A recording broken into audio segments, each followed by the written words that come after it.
ఎందుకు మనం దేవుణ్ణి ఆరాధన చేయాలి? ఓకేనప్పుడు చూడండి ఒకసారి యోహాను సువార్త తీయండి 4వ అధ్యాయం. యోహాను సువార్త 4వ అధ్యాయం 24వ వచనం. దేవుడు ఆత్మ గనుక ఆయనను ఆరాధించేవారు ఆత్మతోనూ సత్యంతోనూ ఆరాధించవలెను. ఓకేనప్పుడు 23వ వచనం చివరి చూడండి.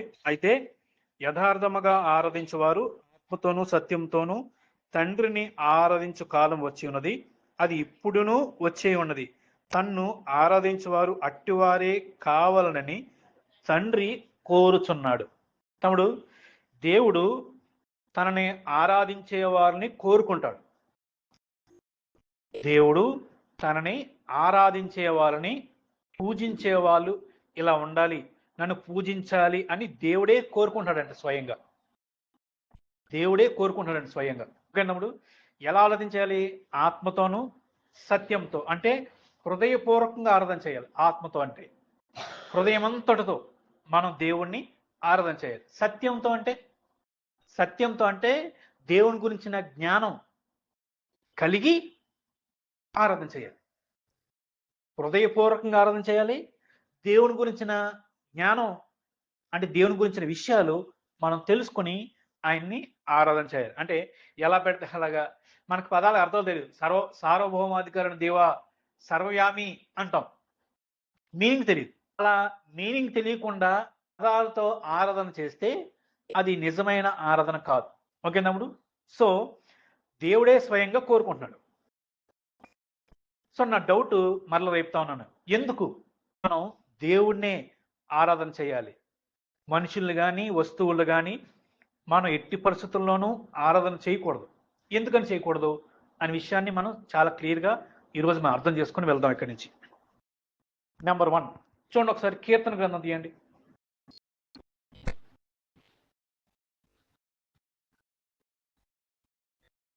115 తీయండి. కీర్తన 115.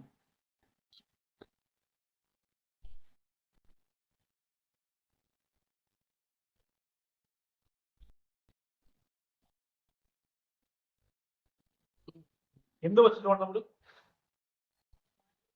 వాటిని చేయువారును వాటి యందు నమ్మిక ఇంచు వారందరూ వాటి వంటి వారై ఉన్నారు. తమ్ముడు జాగ్రత్త వినండి. దేవుడు పర్టికులర్గా ఎందుకున్నాడు ఆరాధన విషయంలో అంటే, మనం ఎవరిని అయితే ఆరాధన చేస్తామో వాళ్ళకి లాగా మారతాం. జాగ్రత్తగా తమ్ముడు ఈ మాట. మనం ఎవరిని ఆరాధన చేస్తామో వాళ్ళకి లాగా మారిపోతాం. మనం ఎవరిని అమితంగా ఇష్టపడతామో, ఎవరిని అమితంగా తలుచుకుంటామో, ఎవరి కోసం అమితంగా మన టైంని పెడతామో, అది వస్తువు అవనండి, వ్యక్తి అవనివ్వండి, వాళ్ళకి లాగా మనం మారతాం. ఇది బిబ్లికల్ ప్రిన్సిపల్. ఓకే తమ్ముడు, మీరు జాగ్రత్తగా వినండి. ఇశ్రాయేల్ ప్రజలు ఐగుప్తు నుంచి 20 లక్షల మంది కానాను దేశం వైపు వస్తూ ఉన్నారు. మధ్యలో చాలా ప్రాంతాలు ఉన్నాయి, ఊర్లు ఉన్నాయి. ఈ ఊర్లో చాలా మంది వేరే వాటిని చేసేవాళ్ళు, దేవీ దేవతలు కొలిచేవాళ్ళు. ఇప్పుడు దేవుడు అన్నాడంటే, బాబు మీరు వాళ్ళ వైపు చూడొద్దు అనడం. ఎందుకంటే మనం ఎవరిని ఆరాధన చేస్తామో వాళ్ళకిలా మారుతాం కదా. వాళ్ళు ఎలాంటి వారిని ఆరాధన చేసేవాళ్ళు? వర్షం రావాలంటే నరబలిచ్చేవారు, భూమి పండాలంటే తన కుమార్తెల్ని వేసిగా ఇచ్చేసేవారు దేవీ దేవతలకి. కాబట్టి మీరు అలాంటివి పాటించారంటే మీరు కూడా అలా అయిపోతారు. సో బీ కేర్ఫుల్ అనేవాడు అన్నమాట దేవుడు. నాకు స్టార్టింగ్లో అర్థమయ్యేది కాదు, ఇదేంట్రా బాబు తప్పే ఉంది, వాళ్ళని కూడా మనం ఎందుకు ఆరాధన చేయకూడదు? కానీ దాని ఆన్సర్ ఏంటంటే, మనం ఎవరిని ఆరాధన చేస్తామో వాళ్ళకిలాగా మనం మారిపోతాం. మన బిహేవియర్, మన స్వభావం, మన ఆలోచన విధానం మారిపోద్ది అన్నమాట. మారిపోతాం. ఓకే తమ్ముడు, ఇక్కడ ఏంటి, ఇక్కడ 115 కాంటెక్స్ట్ ఏంటంటే, ఇశ్రాయేల్ ప్రజలు విగ్రహాన్ని కొలిచేవారు. చూడండి ఒకసారి 4వ వచనం నుంచి, వారు విగ్రహములు వెండి బంగారవి, అవి మనుషుల చేతి పనులు, వాటికి నోరుండి పలకవు, కన్నులుండి చూడవు, చెవులుండి వినవు, ముక్కుండి వాసన చూడవు, చేతులుండి ముట్టుకొనవు, పాదములుండి నడవు, గొంతుకున్నా మాట్లాడు. ఇప్పుడు ఇశ్రాయేలు ప్రజలు ఏం చేస్తారంటే, ఏమైతే మనుషుల చేత చేయబడ్డాయో ఇప్పుడు వీళ్ళు కూడా మారిపోయారన్నమాట. ఏదైతే ఆరాధన చేస్తున్నారో వీళ్ళు కూడా ఆ విగ్రహాలలాగా మారిపోయారు. అందుకనే దేవుడు చెప్తున్న వాక్యాన్ని వాళ్ళకి వినట్లే. ఎందుకని? అవి చెవులున్న వినవు. ఇప్పుడు వీళ్ళు వాటిలా మారిపోయారు కాబట్టి దేవుడి స్వరం పైనుంచి వస్తున్నా సరే వీళ్ళు వెళ్ళపోతున్నారు. ఇప్పుడు కళ్ళు కనబడుతున్నాయి, కళ్ళు ఉంటాయి రూపంలో, కానీ చూడలేవు. ఇప్పుడు దాన్ని ఆరాధన చేస్తున్నారు కాబట్టి వీళ్ళని మారిపోయారు తెలుసా? దేవుని కార్యాలు కల్లారా కలవం జరుగుతున్నా సరే కనబట్టలేదు వీళ్ళు. దేవుడి చిత్తం గ్రహించలేకపోతున్నారు. ఎందుకు? వాటిని ఆరాధన చేస్తున్నారు కాబట్టి. అందుకనే యెషయా గ్రంథం 6వ అధ్యాయం తీయండి. యెషయా గ్రంథం 6వ అధ్యాయం, పేజ్ నెంబర్ బైబిల్ ఫస్ట్ నుంచి 573 తీద్దాం. యెషయా గ్రంథం 6వ అధ్యాయం 8వ వచనం నుంచి చదువుతాం చూడండి. అప్పుడు నేను ఎవరిని పంపెదను, మా నిమిత్తం ఎవడు పోనని ప్రభువు సెలవీయగా వింటిని. అంతట నేను అంటే యెషయా గారు, చిత్తగించుము, నేనున్నాను, నన్ను పంపమనగా.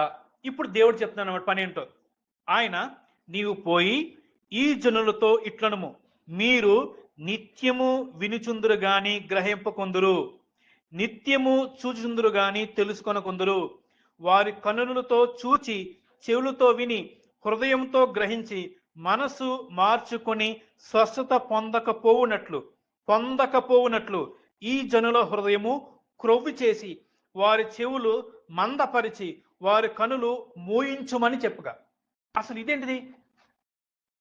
వాస్తవానికి దేవుడు ఎవరైనా ఒరే వాళ్ళు కళ్ళు తెరిపించరా, వాళ్ళకి అర్థమయ్యేటట్టు చెప్పరా అని చెప్పాలి. కానీ యెషయా గారికి ఎటువంటి పని ఇచ్చాడు తెలుసా? యెషయా, నువ్వు చెప్తే మెసేజ్ వాళ్ళకి అర్థం కాకూడదు. ఎందుకో తెలుసా? ఎందుకంటే కళ్ళుండి చూడలేని, చెవులుండి వినలేని, నోరుండి మాట్లాడలేని, బుర్రుండి ఆలోచించలేని వాటిని ఆరాధన చేస్తున్నారు కాబట్టి వీళ్ళు అలా మారిపోయారు. వాళ్ళు ఆల్రెడీ అలా మారిపోయారు. నువ్వు చెప్తే ఇంకా కఠినంగా మారాలి. అప్పుడు వాళ్ళ మీద తీర్పు వస్తుంది అన్నాడు అన్నమాట. సో వర్షిప్ ఎంత ప్రాముఖ్యం అంటే మనం ఎవరిని ఆరాధన చేస్తున్నామో అలా మారిపోతాం. ఓకే తమ్ముడు? సో దేవుణ్ణి ఎందుకు ఆరాధన చేయాలి మరి అనే రీజన్ మనం చూద్దాం.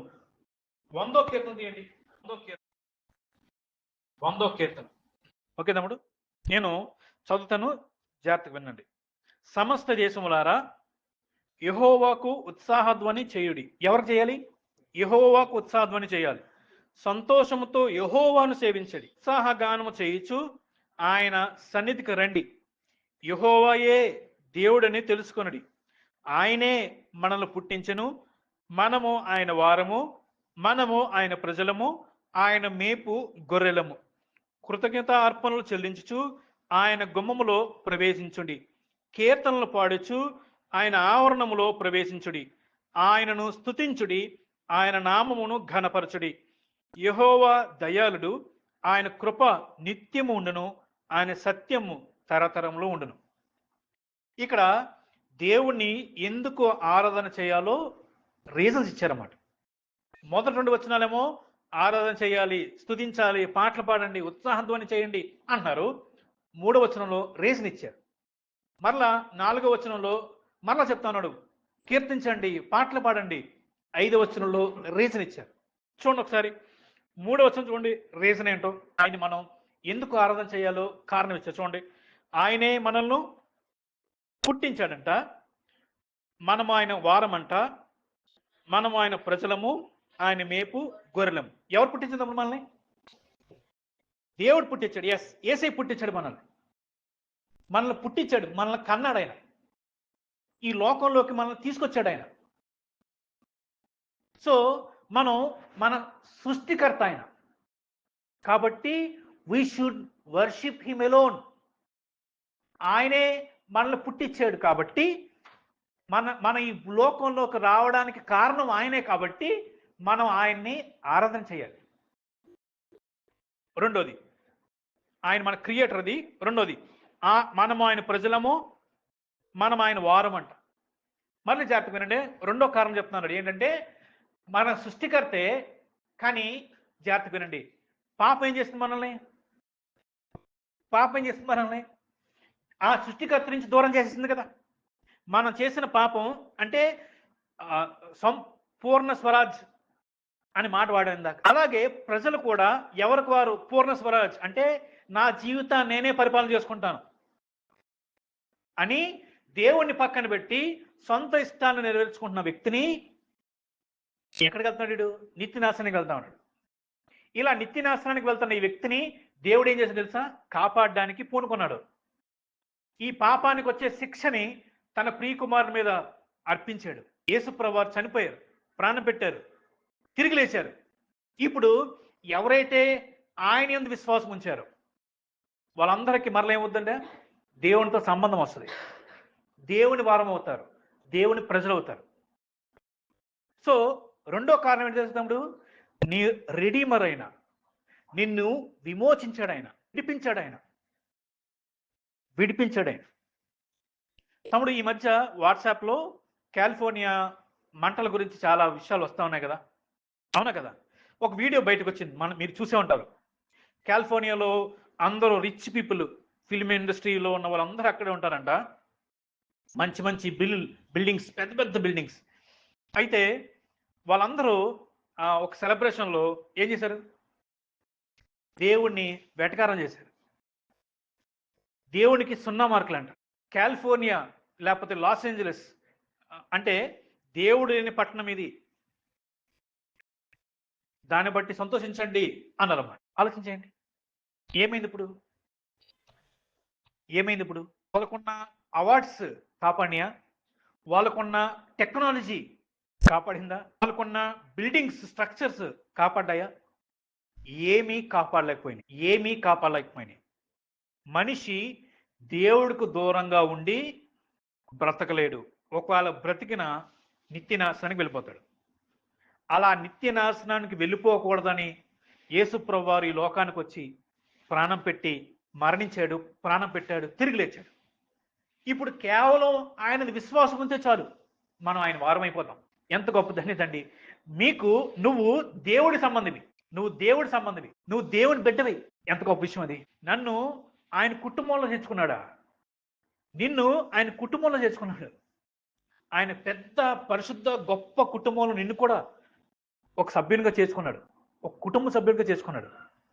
ఎంత గొప్ప ప్రివిలేజ్ ఇచ్చాడు. కాబట్టి సృష్టికర్తే కాదు, నా పాపం నుంచి, పాపం యొక్క శిక్ష నుంచి విడిపించిన రక్షకుడు కాబట్టి ఆయన మాత్రమే మనం ఆరాధన చేయాలి. మూడో చూడండి, ఆయన మేపే గొర్రెలమంట. ఒకటప్పుడు ఆయన మేపే గొర్రెలము. ఎందుకు గొర్రెలతో పోల్చారు? చాలా మంది అంటారు క్రైస్తవుల్లో గొర్రెలు అంటారు. అవునా కదా? ఎందుకు గొర్రెలతో పోల్చారు? ఎందుకంటే జాగ్రత్తగా వినండి, ఆ ప్రాంతంలో మేజర్ క్యాటిల్ షీప్సే. ఇప్పుడు ఒకవేళ బైబిల్ చరిత్ర అంతా భారతదేశంలో జరిగిందనుకోండి, మనం ఆయన ఆవులు అంటారు. అక్కడ జరిగింది కాబట్టి అక్కడున్న ప్రాంతం భాషని ఉపయోగించారన్నమాట. మనం ఎలాంటి వారు అంట? కాపరి గొర్రెలు ఎలా చూసుకుంటాడు అలాంటి వారు అంట. మనం దేవుని గొర్రెపిల్లమంట. మన ప్రధాన కాపరి అంట ఆయన. కాబట్టి ఆయన మనల్ని కాపాడుతాడు, మనకు అన్ని విషయాలు చూసుకుంటాడు, మనల్ని ప్రొటెక్ట్ చేస్తాడు ఆయన. ఎందుకంటే ఆయన మంచి కాపరి కాబట్టి. యేసు అన్నాడు, నేను గొర్రెలకు మంచి కాపరిని. జీతగాడు తోడేలు వస్తే పారిపోతాడు, కానీ మంచి కాపరి ఆ గొర్రెల కోసం ప్రాణాన్ని పెడతాడు. నేను గొర్రెల కొరకు ప్రాణాన్ని పెట్టాను అన్నాడు. సో ఆయన కాపరత్వం కింద ఉంటే భద్రత, ఆయన కాపరత్వం కింద ఉంటే పోషణ, ఆయన కాపరత్వం కింద ఉంటే నెమ్మది, సమాధానం మనకుంటాయి. కాబట్టి మూడోది, ఆయన మేపే గొర్రెలం కాబట్టి ఆయన మనం ఆరాధన చేయాలి. చూడండి, 4వ వచనం మరలా థ్యాంక్స్ చెప్పమంటాడు, దేవుణ్ణి స్తుతించమంటాడు అని. 5వ వచనంలో మరలా కారణం చెప్తున్నాడు. చూడండి ఏం కారణం చెప్పాడు ఆయన? యెహోవా దయాళుడు అంటే అర్థం ఏంటి తమ్ముడు?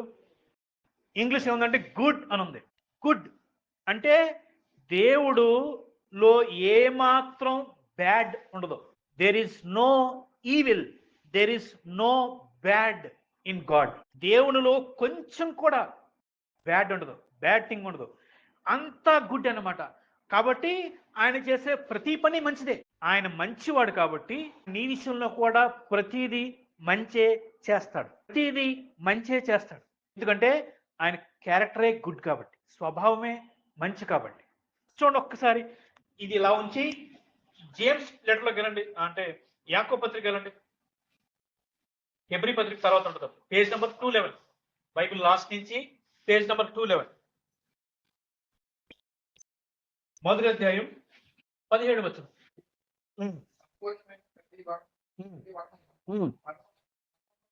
పర సంబంధమైనది ఆయన యందు ఏ చంచలత్వమైనను వలన కలుగు ఏ ఛాయ అయినను లేదు. అంటే తమ్ముడు దాని అర్థం ఏంటంటే ఆయనలో మార్పు ఉండదు. There is no variations. గతంలో ప్రేమించి ఇప్పుడు ప్రేమించకపోవడం దేవునికి తెలియదు. గతంలో కృప చూపించి ఇప్పుడు కృప దూరం చేయడం దేవునికి తెలియదు. He is always same. ఆయన మార్పు లేనివాడు. నీ విషయంలో గతంలో ప్రేమించాడంటే ఇప్పుడు ప్రేమిస్తాడు. నిన్న రోజు బాగా ప్రార్థన చేసుకున్నావు, పరిశుద్ధంగా జీవించావు, ఈ రోజు పాపంలో పడిపోయావు. దేవుని ప్రేమ తక్కువ కాదు. నిన్ను బట్టి దేవుడు మారడు. అది దేవుని లక్షణం. ఆయన మార్పు లేనివాడు. ఇప్పుడు ఆయన మంచివాడు అనేది లక్ష్యమైతే ఎప్పుడు మంచి చేస్తాడు. కాబట్టి మనం ఆరాధన చేయొద్దా? అలాంటి వాడిని ఆరాధన చేయాలి కదా. నెక్స్ట్ ఇంకొచ్చేద్దాం, 100 కీర్తన దగ్గరికి వద్దాం. 100 కీర్తన. ఆయన దయాళుడంట. తర్వాత ఆయన కృప నిత్యం ఉండను. కృప అంటే ఏంటి తమ్ముడు? కృప అంటే ఏం చెప్పండి? కృప అంటే యోగ్యత లేదు, అర్హత లేదు, మనం సాధించలేము, కానీ ఏం చేస్తాడు దేవుడు? ఇస్తాడన్నమాట.